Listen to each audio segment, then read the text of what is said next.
Seenaa Jaalalaa.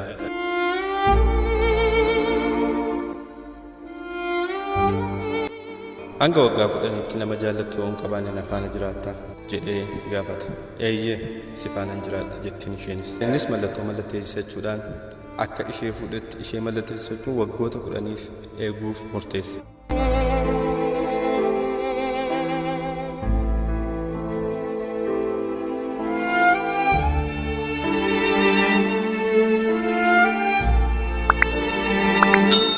Olee bulee jaalalleen ishee kanaan dura wajjiniin jaallattee waliin jirtu ni galeen bilbilamee fi akka isheen hospitaala jirtutu itti himama. Yeroo kana naasuun gara hospitaalaatti.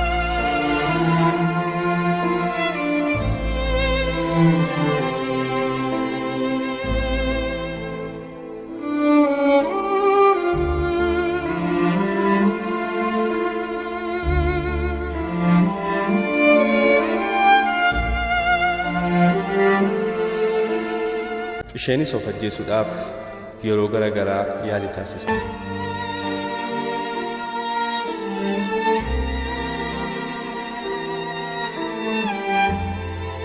Akka kana dandamachuu hin dandeenyetti immoo of ajjeesuuf akka murteessite itti himti. Dooktarris akka inni eegumsa godhuuf kunuunsa gahaa isheedhaa godhu kana ta'uu baannaan of ajjeesuu akka isheen dandeessu itti hima. Innis osoo abdii kutatiin ishee kunuunsuu itti fufa.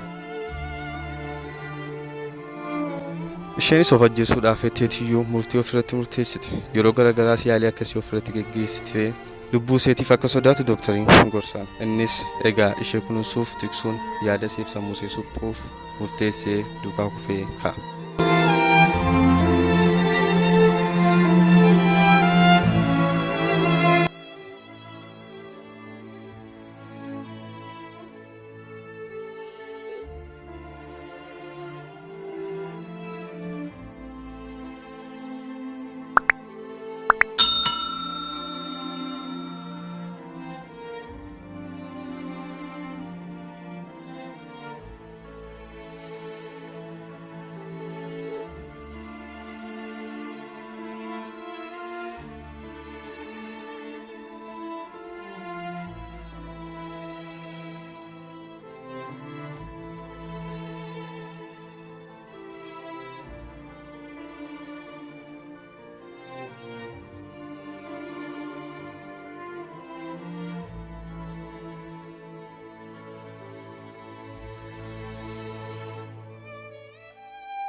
Isheetti akka araaramtuuf fida.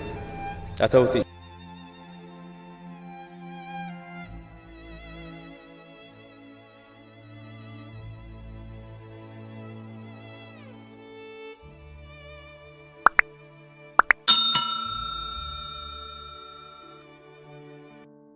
jireenya ishee kana jibbitee gamoo irraa of darbuuf ammas gamoo yaabbatti.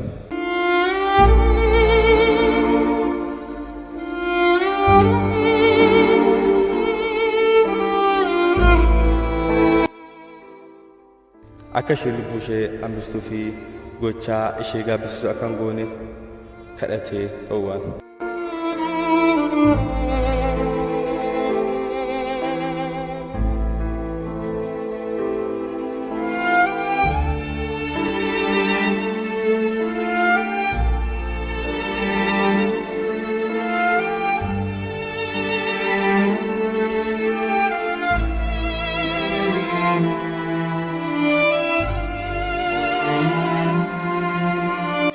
Inni garuu waadaa waggaa 10 dura walii galaniif mallattoo waliin mallatteessan fuudhee geessee itti agarsiisa.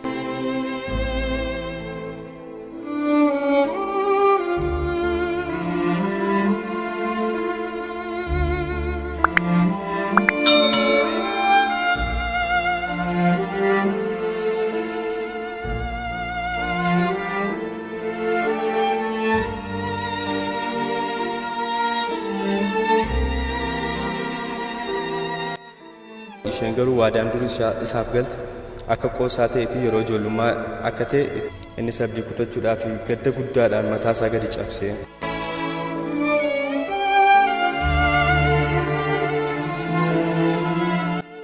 Kara biraa immoo jaalallee ishee kanaan duraatii walitti araarsuudhaa jedhee isa dheekkamuu fi rukutuun